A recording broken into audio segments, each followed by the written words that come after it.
is profound in so many ways I can't begin to express it. It's a marvelous book. If you haven't read it, you must read it. It's just a marvelous book. And just every page is filled with observations that are mind-boggling. And one of the things she says is, despite everything, I believe people are really good at heart. Now, here's a kid writing at a time of human history. I mean, there's a lot of insanity in human history, but, the Holocaust and that period of time with Hitler and the Nazis was a really hideous, horrible time, obviously.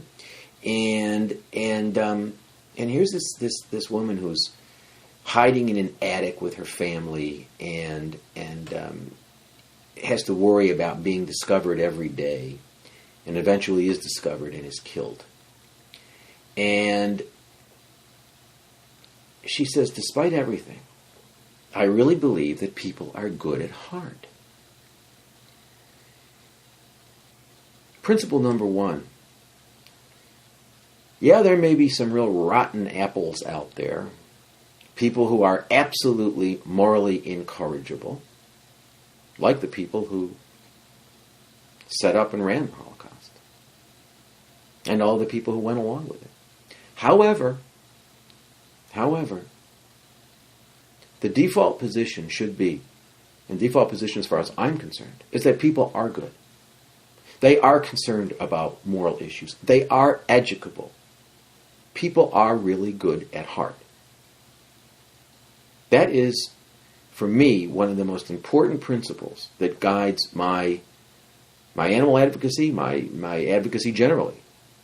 And I'm not just interested in the question of non-human animals. I'm also interested in issues about racism and sexism and heterosexism and economic justice and things like that. But the thing that guides all of my advocacy is this notion that at heart people are good. That unless the presumption is rebuttable. Yeah, you can rebut it. Yeah, you can prove to me that you don't really care about morality. But I think most people do care about morality. Most people are educable. Most people want to do the morally right thing. They may be confused about it,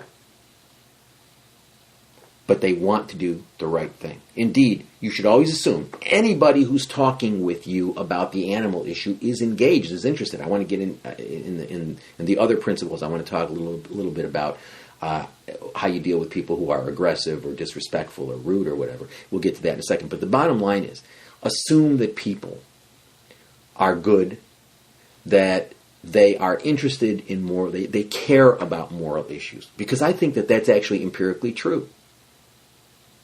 I mean, I think that that's empirically true. Have I met some people who really don't care about morality? Yeah, I have. Have they been few and far between? Yeah, they have. I mean, it's not to say that. I mean, it's not to say that we end up agreeing on everything, because that's not the case. But it is the case that I think most people care about doing the right thing morally, and they are trying to figure that out. They're trying to determine. They spend a lot of their time trying to figure out what that is. There is an anti-human sort of misanthropic strain that runs through the animal advocacy movement. It manifests itself in expressions like, I love animals, but I hate people. People are rotten. People are terrible. Let's use prisoners for experiments. Things like that. And this anti-human, misanthropic strain that runs through the animal movement is distressing to me. It's really distressing to me.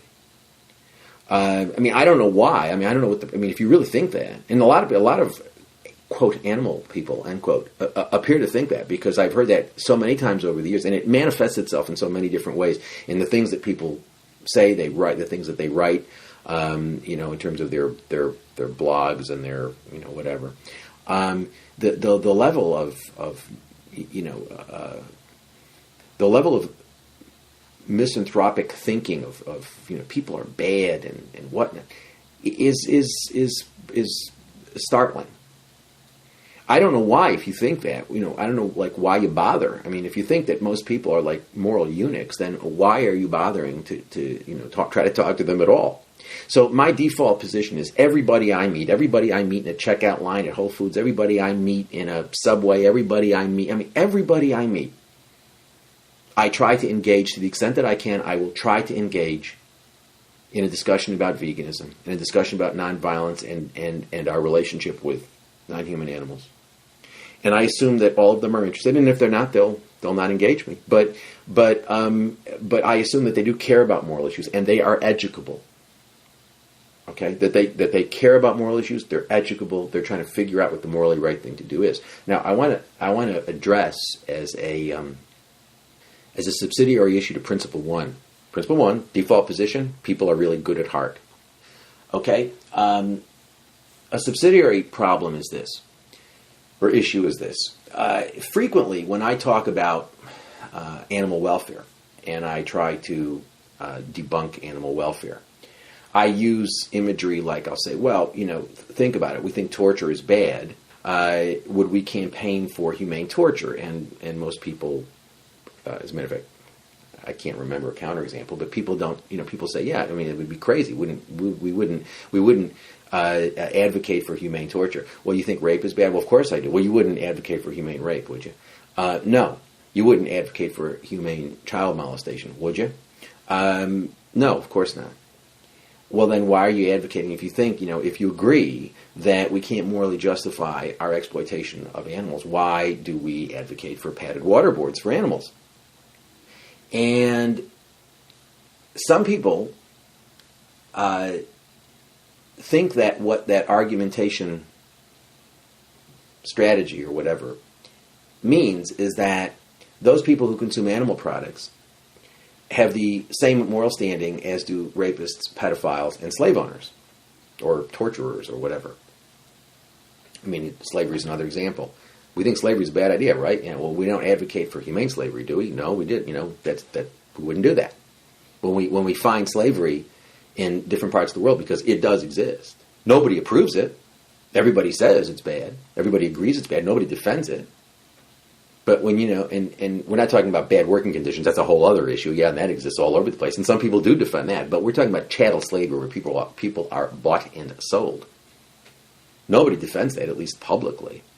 And when we find it, nobody ever proposes, that I've ever seen, says, well, we found this pocket of slavery in country X. Let's have a campaign to have humane slavery in country X. Okay? That argumentation strategy, which I think is effective for, and why do I use that? Well, I use that because it illustrates the following point. It illustrates the point that where we identify institutions that have no redeeming value whatsoever, like rape, like child molestation, like slavery, like torture, things that are really bad, where persons are treated as things, where they are treated exclusively as means to the ends of others, where their personhood is ignored completely, not just a little, but completely, and they are treated as things. Where we identify those sorts of institutional forms of exploitation, we generally advocate, our default position is to advocate the abolition of those things, even when we know that they're not going to disappear overnight. I mean, child molestation, has been with us for ever, and will be with us for a long time. Rape, rape is a real problem.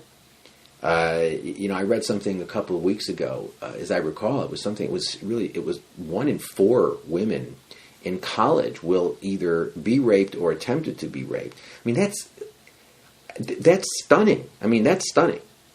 So it's not a question of, rape is going away or pedophilia is going away, and so it's all right to, not promote humane forms of those types of exploitation. Rape is a problem. It's been a problem forever in human history, which has been dominated in so many ways by men. But rape is a problem.